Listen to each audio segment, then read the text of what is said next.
Then the all-creating sovereign, mind of perfect purity, talked about what constitutes errors and obscurations with regard to the great perfection, because to proceed on the path of the vehicle of cause and result is wrong. O great Bodhisattva, the very nature of the mind of perfect purity is like that. It is the central vigor of absolutely all things. It is stainless because it is pure and unborn. There is no error in it because it is without a path to proceed on.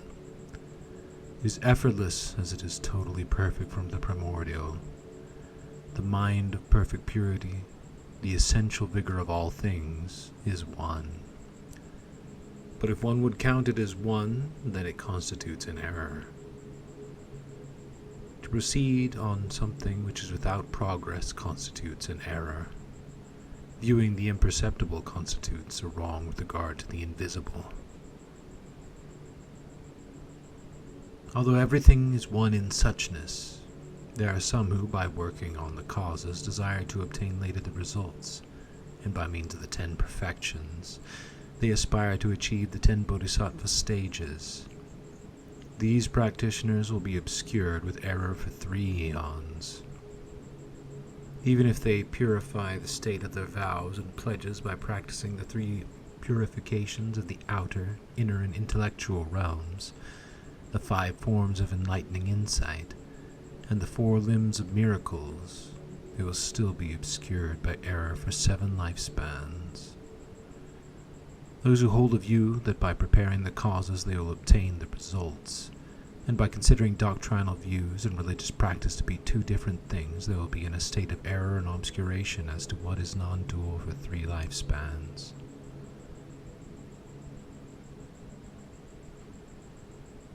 If these practitioners observe pursuit and abandoning with regard to the essential vigor, they will not be able to see it in its oneness, but in its duality, and therefore they will be clouded by erring till they free themselves from pursuit and abandoning. Those who contemplate the ultimate in 3 aspects, although it is the one which is self-originated, they are said to err as to the goal which is free of striving. Those who do not understand that the essential vigor of things which appear and exist just the way they are is suchness, they will view the dimension of reality and the pristine awareness as cause and result. Because of this praising the cause and dispraising the result, they will be obscured till they are confident that there is no reason for praise and dispraise. There are 6 desires for a result that does not exist. To achieve a true appreciation of the 2 truths as cause for spiritual progress. To achieve the result of spiritual progress by performing the 3 purifications. The wish to achieve results by keeping the doctrinal views and the religious practice separately. The wish to achieve results by the practice of pursuit and abandoning. The wish to achieve results through a meditation in 3 stages. The desire to achieve liberation by seeing the dimension of reality and pristine awareness as cause and result.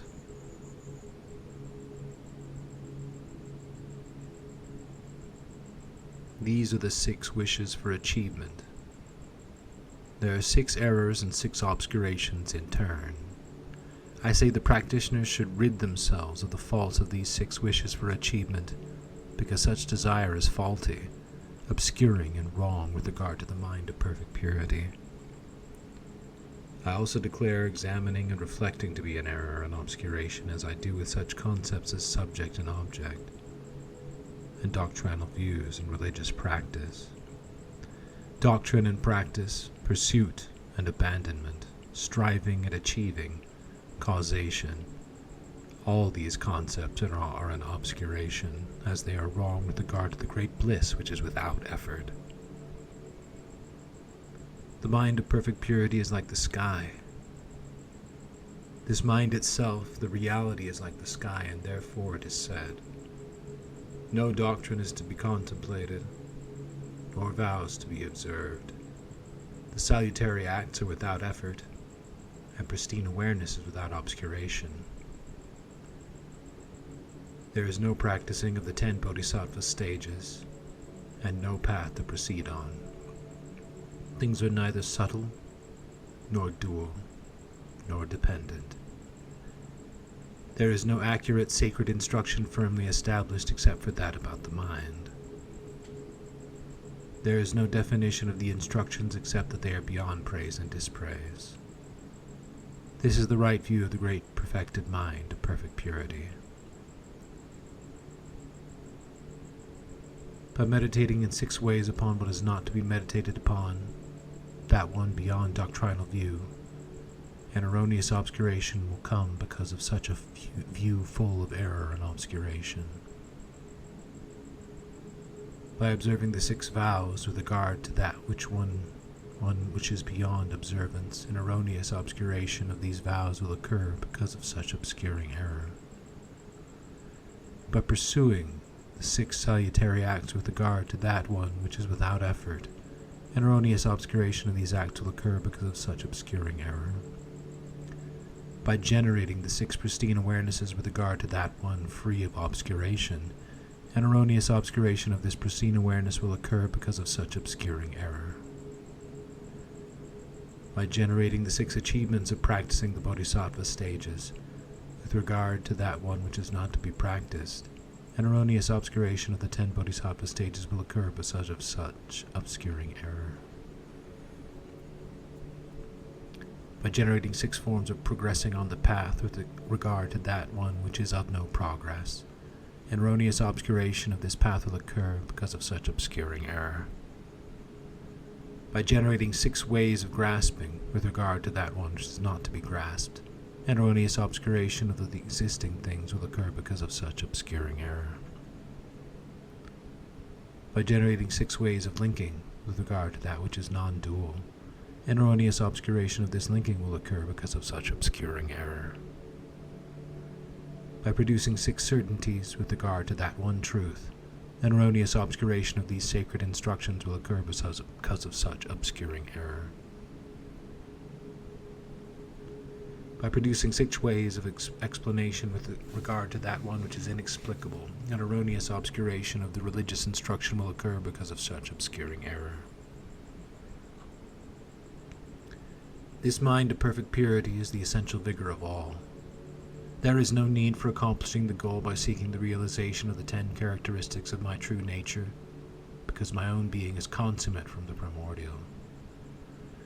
An all-encompassing symbol of my own being is the sky, as no one made any effort to purify the pure sky. Even if everyone sought to purify the pure sky, the sky which made everything is beyond such seeking and achieving. Likewise, the mind of perfect purity, the essential vigor which creates all of all created. I transcend the scope of all sensory perception, and therefore from the primordial there is no point in theorizing me or in meditating upon me. Likewise, not even the 10 characteristics of my true nature can affect me, who transcends everything. Those who follow the vehicle of causation, and who try to seek me through these 10 characteristics by desiring to see me in my own being, they will fall like somebody who attempts to walk over the sky will fall upon the earth.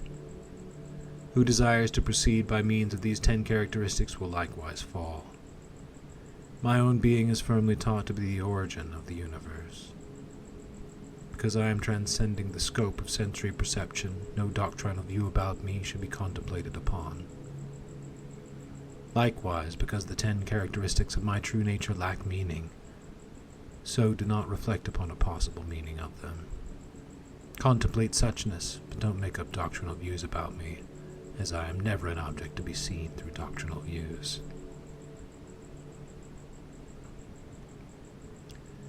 There is no need to observe the moral precepts and vows, as there is no reason to rid yourself from what is non-conceptual and unborn. Because the essential vigor is from the primordial, spontaneously self-perfected, there is no need for striving and achieving. Because the self-originated pristine awareness is without obscuration, you should not generate clarity with discriminative knowledge. There are no bodhisattva stages which could be reached through practice because everything exists in my stage. There is no path on which to proceed towards me because everything exists by being encompassed in me. There are no designations like subtle to be attributed to me, because from the primordial I am neither object nor subject. Because I am encompassing all with my form, there is nothing from the primordial which could be called to. I am from the primordial, the self-originated pristine awareness, and therefore others should not make firm statements about me. I am the essential vigor of all, the mind of perfect purity, and thus no other secret instructions exist. Because I am beyond all praise and dispraise, I firmly declare that neither praise nor dispraise should be applied to all things. Beside me, there are no other objects. Therefore, I also firmly declare that there is no doctrinal view to be contemplated. Because besides me nothing should be guarded, I also firmly declare that the vows should not be guarded. Because there is nothing else than me to be sought, I also firmly declare that no salutary act should be performed. Because there is no dwelling in anything else but me, I also firmly declare that the Bodhisattva stages should not be practiced. Because there is no fault of me from the primordial, I also firmly declare that I am the self-originated pristine awareness. Because I am the unborn reality, I firmly declare that I am the subtle reality. Because there is no progress other than in me, I firmly declare that there is no path to proceed on. Because everything which appears and exists as the animated and animated, the Buddhas and the sentient beings, has emerged from me, the essential vigor, the perfect purity. I firmly declare that from the primordial I am non-dual. Because the self-originated pristine awareness came down as correct revelation, I firmly declare that the sacred instructions of the great perfection came down like a flash of lightning. Because all things do not exist outside of me, I firmly declare that I am all, the all-creating one. Not to know me, I declare to be an actuation of obscuration. To seek anything else than me produces error. A teaching claiming action and knowledge to be two different things is not seeking what is right and wrong. And this is obscuration to action. Not knowing reality is an obscuration to knowledge. Likewise, I declare that striving and achieving is an error, and so is the claim that ignorance and not knowing are the essence of this dual obscuration, because all things which appear are the actuation of the mind to perfect purity, the essential vigor. O great Bodhisattva, listen. If you recognize the things which appear just the way they are as being of no other nature than yourself, this constitutes an obscuration of yourself due to yourself. Do not understand your own nature in this manner. Enter into a state of bliss consisting in a knowledge of sameness and non-discriminative thinking, because all things which appear just the way they are nothing but the mind, and not different from itself. With regard to that, the meaning of bliss is as follows. There is no need to seek the 10 characteristics pertinent to my great nature. By not seeking the 10 characteristics of my great true nature, there will be no limit to these 360 errors and obscurations. That is 6 times 60 errors. O great Bodhisattva, that all things appear as they do, due to the manifestation of perfect purity, is the essential vigor of my own being. If not this, nothing else I teach about the things.